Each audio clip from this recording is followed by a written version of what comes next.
pesugihane akeh.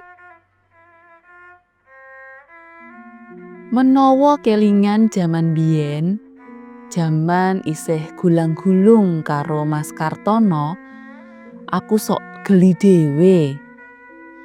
Akeh banget kedadean sing ngguyokake. Salah sijine prastawa nalika aku dijak kungkum ning tempuran kali kidul desane. Saperlu golek nomer buntutan utawa togel. Yen dipikir-pikir aku sok gumun dhewe. Kok gelem-geleme aku dijak kungkum. Kamangka aku dudu wong kang gampang percaya marang samubarang klenik kaya mangkono kuwi. Apa maneh yen kelingan nalika kathoke Mas Kartono ilang wektu ditinggal kungkum. Embuh digondol kirik apa gendruwo, ora ana sing ngerti. Sing cetha Mas Kartono mulih nganggo sarungku. Tujune aku nggawa sarung. Bakda rolasan, Kartono genjot sepeda tumuju omahe Mas Hadi. Mengko sore dheweke entuk tugas saka Mas Hadi sing duwe mobil ngeterake rombongan manten menyang Kaliangkrik. Niate arep njupuk lan ngecek mobile, banyu radiator, banyu aki, rem lan liya-liyane. Mantene mangkat dina Setu awan, mulihe minggu sakwise rampung. Cekaking crita, Kartono sida ngeterake manten pangkat Setu awan bakda asar. Lakune Kartono ora ana alangan apa-apa. Slamet tekan nggone. Wektu kuwi kira-kira wayah maghrib. Mula sakwise markir mobil, Kartono mangkat adus diterusake salat maghrib. Rampung salat, Kartono mlebu mobil arep leyeh-leyeh karo udut. Tekan mobil, ing jero mobil wis cumepak teh anget karo nyamikan.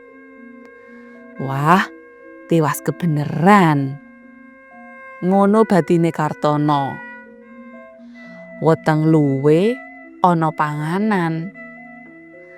Kartono nyeruput teh terus ngrogoh sak njupuk rokok. Ladalah, rokoke entek. Mula sakwise pamit karo sing nyarter, Kartono terus nyetater mobile arep golek rokok sisan tuku bensin supaya sesuk yen bali ora perlu mampir pom bensin. Kartono nglakokake mobil ora patiya banter karo manggut-manggut nyetel dangdut. Dheweke nyomak nyamuk mangan gedhang goreng. Udakara 5 kilometeran lamat-lamat Kartono weruh ana sak rombongan wong ana ing pinggir dalan. Wektu kuwi pancen wis peteng. Salah sijine wong mau nyetop mobile Kartono. Sajake arep nunut. Mula Kartono terus ngendhek mobile. Nyuwun sewu, Pak. Ajeng nunut ing kidul bulak mriku. Ujare salah sawijining wong ing rombongan mau. Sajake pimpinane. Wonge wis tuwa, rambute putih, ana jenggote. Lah, nggih monggo to, mlebet mawon. Wangsulane Kartono. Lawang ngarep dibuka. Wong sing nyetop mau terus mlebu lungguh ngarep jejer Kartono. Kancane sak rombongan lanang wedok padha mlebu sisih mburi. Kartono nerusake laku. Matur nuwun lho, Mas. Kula sak rombongan ditulungi, ujare wong tuwa mau. Nek mboten enten sampeyan, kula mboten saged mantuk niki. Ah, kula ming sak dermi, wangsulane Kartono. Nek empun bakda maghrib, empun mboten enten bis malih. Mila pas jenengan liwat, kula endhek. Ujare wong tuwa mau maneh. Nggih to? Wangsulane Kartono cekak.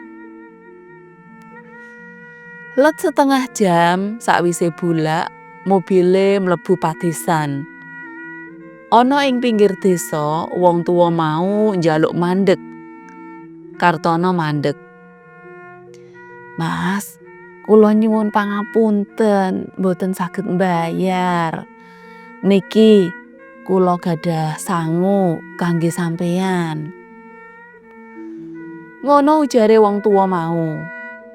Lho, mboten sarepot-repot, Pak. Kula namung sakdermi nulung. Ujare Kartono sinambi nolak. Kartono pancen niate mung tetulung, ora arep komersial golek obyekan. Empun, niki ditampi mawon. Ujare wong tuwa mau sinambi nyelehake buntelan putih ana ing dashboard. Matur nuwun sanget lho, Mas. Wong tuwa mau pamit terus mlebu desa. Ditutake rombongane. Kartono mung meneng wae. Ngerti-ngerti rombongan mau wis ilang. Dina candhake dina Minggu. Nalika mulih menyang Jogja, Kartono nyoba milang-miling goleki panggonane rombongan mandeg. Sakwise bulak mobile mlaku alon. Kartono namatake pojok desa. Ora ana omah, ora ana dalan, ora ana apa-apa. Mung kebonan sing wit-witane gedhe-gedhe. Kartono nerusake laku karo nglirik buntelan putih sing isih ana dashboard. Tekan Jogja, Kartono wis ora nggagas lelakon dek wingi sore. Sadurunge metu saka mobil, buntelan putih dijupuk, dibuka. Isine akik ireng semu biru.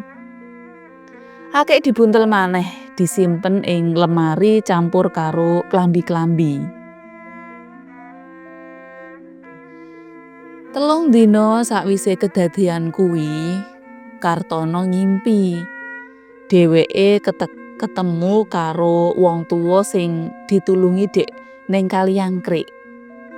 Wong tuwa mau ngaku jenenge Pak Suto. Mas, menawa kowe pengin urip kepenak, wahono caramu urip. Ora susah tuku buntutan, ora susah kungkum, ora usah aneh-aneh. Sing pokok kowe kudu sregep lan gemi. Montormu kuwi openono. Uripmu bakal kepenak. Mengko aku sing ngewangi. Pasrahno kabeh marang Gusti Allah. Mangkono ujare Pak Suto. Kartono gregah tangi, deleg-deleg. Esuke impen kuwi diceritakake marang bojone. Bojone ya sarujuk yen Kartono mareni anggone tuku togel. Amarga ya pancen prasasat ora tau entuk. Entuk sepisan nanging duwite sing kanggo tuku togel ngluwihi tinimbang sing ditampa.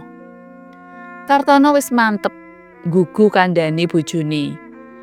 Mula wiwit dina kuwi dheweke nyelengi saka sithik. Udute ya dikurangi. Kartono tekate pancen gedhe. Mula ora nganti setahun dheweke bisa tuku mobile Mas Hadi. Saben taun mobile tambah siji.